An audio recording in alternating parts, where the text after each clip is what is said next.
بيبدأ مسلسلنا مع البطلة وهي بتعرف نفسها انها روح مش شخص حقيقي، عندها قدرة خارقة، والكلام ده بتقوله وهي قاعدة وسط مجموعة من الدكاترة في ندوة للطب النفسي. وكانت بتعرف نفسها وبتقول انها في جسم بنت اسمها كانغ متلبسة جسمها من فترة، وان كانغ اصلا ميتة. في الوقت ده بنرجع فلاش باك لوقت حادثة كانغ، وانها ماتت بسبب ان شخص قتلها وهرب، وبعد ما قتلها روحها بتطلع على هيئة شبح. وفي الوقت ده بتقدر تشوف نفسها وهي مقتولة على الارض، ودمها بيتحول لورد كتير كأنه ممر، وفي نهايته جدار بيتكسر وبيكون على شكل بوابة كبيرة وبيخرج منها نور ابيض شديد. بعدها بتدخل كانغ وبيكون مكتوب على البوابة من فوق ان اي حد بيدخل لازم يتخلى عن اي امل متعلق بيه. ولما بتدخل كانغ بتشوف واحدة شكلها ولبسها غريب، وبتحكم على واحد انه يتوسم بوسم معين بسبب انه شرير وبيقتل الابرياء، وبنعرف انها قاضية المكان ده ومسؤولة عن محاكمة الاشرار. وبعدها بنعرف ان المكان اللي كانغ دخلته ده خاص بمحاكمة القتلة، وانها دخلت مكان غلط، وانها المفروض تنتقل لمكان تاني، لكن حظها الفقر وقعها في ده. يلا تعيش وتاخدي غيرها يا كانغ. تعيش ازاي ما انت ميتة اصلا؟ ولما بتشوف كانغ اللي بيحصل بتتصدم وبتترعب وبتبدا تنهار. وهنا كانغ بتبدا تعرف القاضيه انها بتشتغل قاضيه زيها، وانها مش قتلت قتله ولا حاجه، ولا عمرها قتلت نمله حتى، وانها كانت في الحديقه وفي حد اتهجم عليها وقتلها وجري. في الوقت ده القاضيه بتحس ان كانغ بتستقل منها علشان قالت لها انها بتشتغل قاضيه زيها. يا حاجه تيجي انت جنب القضيه اللي قدامنا دي. وفي الوقت ده مساعد القاضيه بيتدخل وبيقول لها انها مش على لسته اللي هيتحاكموا النهارده، ولكن القاضيه بتصمم انه يوسمها بس هو بيرفض. وهنا بنشوف القاضيه وهي رايحه بنفسها توسم كانغ، فبتكون كانغ منهاره وبتعرفها انها ما قتلتش حد، ولكن القضيه مش بتسمعها اصلا وبتوسمها. يلا على البركه. بعدها بنشوف حد دخل على القضيه وبيكون رئيسها وهيئته على شكل عنكبوت. والله زي ما بقول لك كده. وبنعرف ان عنده قوه خارقه وبيقدر يتحكم فيها شخصيا، وبيفضل يزعق لها انها حكمت على واحده مظلومه وانها جت المكان الغلط، فما كانش ينفع تعمل كده من غير ما ترجع له. بعدها بيعاقبها وبيحكم عليها انها تاخد شكل كانغ وتبقى بدلها، وبيقول لها انا هكلفك بمهمه انك تجيبي 10 اشخاص بيقتلوا اشخاص بريئه، ومش هترجعي لمكانتك الا لما تنفذي المهمه دي، والا هقتلك. طبعا هي بتستغرب ردة فعله وبتحاول تبرر فعلتها، ولكن هو بيصمم وبيحكم على المساعد بتاعه انه يكون معاها في نفس المهمه. بعدها بنشوف كانغ في شكلها الجديد وهي على الارض، وبتكون في المستشفى وبتتعرض على دكتوره نفسيه وبتشخصها انها عندها اضطراب نفسي. وبعدها بتجري على المحكمه لانها اتاخرت، وبيكون وقتها عندها قضيه، وبيكون المدعي عليه ضابط اسمه هان، فبتبدا تقول له فين المحامي بتاعك؟ فبيرد وبيقول لها انه مش مجرم وانه مش محتاج حد يدافع عنه لانه ما عملش حاجه. فبتقول له دافع عن نفسك، وبيعرفها انه مش ندمان على اللي عمله، وهو انه ضرب المجرم ولو رجع بيه الزمن هيعمل كده تاني. وهنا بتتفاجئ كانغ بكلامه وبتصدقه وبتديله براءه. بعدها بتطلع من المحكمه وفي شويه اطفال بيوقفوها وبيقولوا لها ان شكلها جميل، فبترد عليهم وبتقول لهم لا انا شيطانه عندي قدره خارقه. فبيضحكوا على كلامها وبيقولوا لها انها كدابه لان شكلها جميل ومفيش شيطانه شكلها حلو. في الوقت ده بيكون هان واقف من بعيد ومستغرب من كلامها مع الاطفال. بعدها بتجري على عربيتها وبيلحقها هان وبيشكرها على اللي عملته معاه وانها طلعته براءه، وبتقول له انا ما عملتش كده علشانك، وبتقول له انها مشغوله، وبتسيب معاه الكارنيه بتاعها ولبسها، وبتقول له تبعته على مكان شغلها، وانه هيقابل واحد تخين شويتين 3 كده يسيب الحاجه معاه. وبيسالها في الاخر انت ليه برأتيني؟ فبتقول له انت مش مبسوط انك طلعت براءه ولا ايه؟ بيقول لها لا طبعا، وانا بشكرك انك تعاطفت معايا. فبترد عليه انها مش بتتعاطف مع حد وانها مش مهتمه اصلا بقصته. في الوقت ده بتساله انت تعرف انا ليه بحب اكون قاضيه في المحكمه؟ فبيرد بنظرات مبهمه بتقول له علشان بقدر اشوف الاشرار، علشان كده مفيش داعي انك تشكرني لاني بشمئز من المجرمين الوقحين اللي مش بيتوبوا عن جرايمهم. فبيرد عليها وبيقول لها في كلتا الحالتين الحمد لله اني طلعت براءه، ولو احتجتي حاجه ده الكارت بتاعي. لكنها بترد عليه وبتقول له انها مثاليه ومش محتاجه مساعده من حد. بتقول له بس ما حدش يعرف،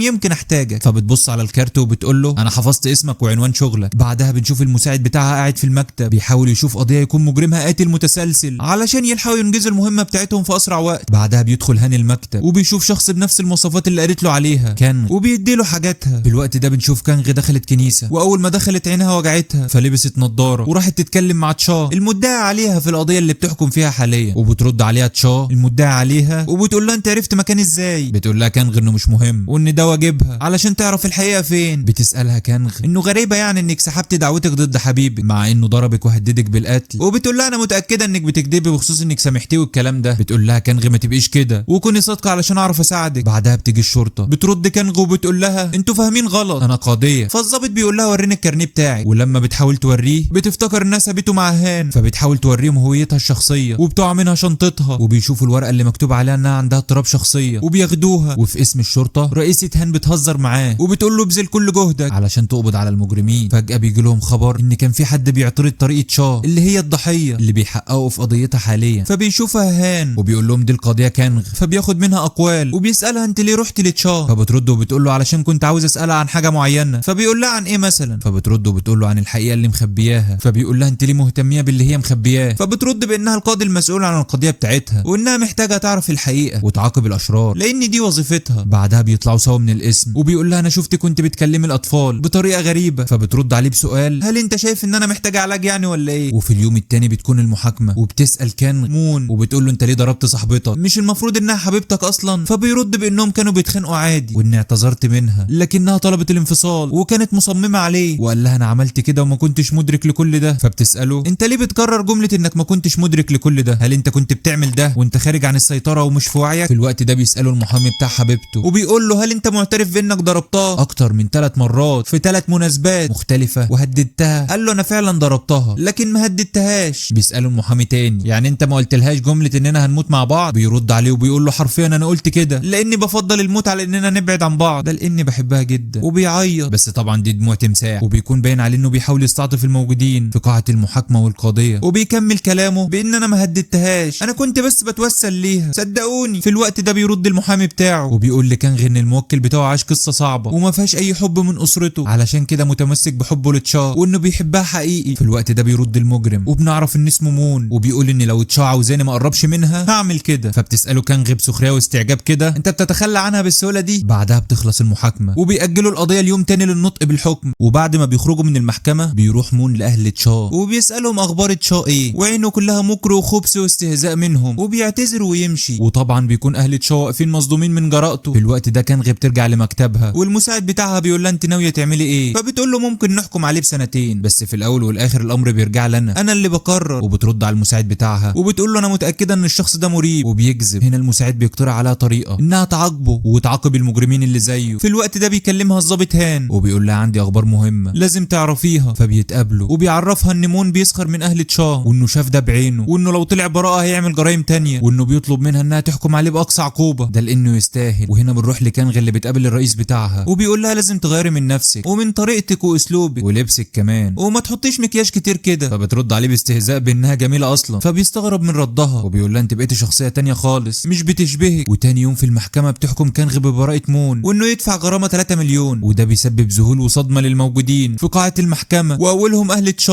والضابط هان. طبعا الكل بيكون مستغرب من حكمها حتى احنا عزيز المشاهد، بس خلينا وراها يمكن لها نظره وراي مختلف. وبعد ما بتخرج بيلحقها هان وبيقول لها ايه الحكم ده وهو ده اللي قلت لك اقصى عقوبه، وبيبدا يعاتبها وبيحسسها بالذنب لكنها بترد عليه ان الضحيه اصلا سامحته وسحبت رفع الدعوه عليه. في الوقت ده بنشوف هان وهو رايح لمون بعد ما طلع من السجن وبيديله اكل بس بيستهزأ وبيقل منه وبيهدده انه لو قرب لتشا هيقتله وبيسيبه وبيمشي. بعدها بنشوف نظرات مكر في عين مون وبنفهم ان نيته مش سالكه خالص وشكله كده هيعمل مصيبه. في الوقت ده بيروح الضابط هان مع اهل تشا وبيسيبوا لها اكل قدام باب بيتها بعد ما بترفض تفتح لهم الباب وترجع معاهم لانهم خايفين عليها علشان هي هنا لوحدها، وهان بيسيب لها ساعه مراقبه علشان يقدر يجي لها في اي وقت لو حصل لها حاجه وبيطمنها انه هيفضل معاها. بعدها باسبوع تشا بتكلم ابوها وبتطلب منه يجي ياخدها، وهنا كانغ بتكون قاعده في مكتبها هتتجنن ان مون لحد دلوقتي ما عملتش اي حاجه في تشا مع انه عدى اسبوع يعني. بس هنا هي بتقرر تكتب اسمه على مرايه علشان تشوف هو يعمل ايه لانها عندها القدره انها تعرف الاشخاص بيعملوا ايه بمجرد بس ما تكتب اسمائهم على مرايه. المهم عزيزي المشاهد انها بتتفاجئ ان مون بيشتري ادوات تعذيب وبتفرح ان خطتها نجحت. بعدها المعلم بيروح لبيت تشا. هتقول لي دخل ازاي بيتها؟ ما هو اكيد مش معاه المفتاح يعني. هقول لك ده سؤال حلو عزيزي المشاهد، بس هو حط لزقه على مكان البصمه اللي بتفتح بيها باب الشقه، بس دي كلها افعال نوتي ملناش دعوه بيها يا مهي. وفي الوقت ده بتفتكر تشان اللي جه ده والدها لكنها بتصدم لما اللي بره بيقول لها قال ان الظابط هان باعت لك حاجات. طبعا هي من طيبتها بتقول له سيبها بره، بس هي بتتفاجئ لما بتلاقي مون في وشها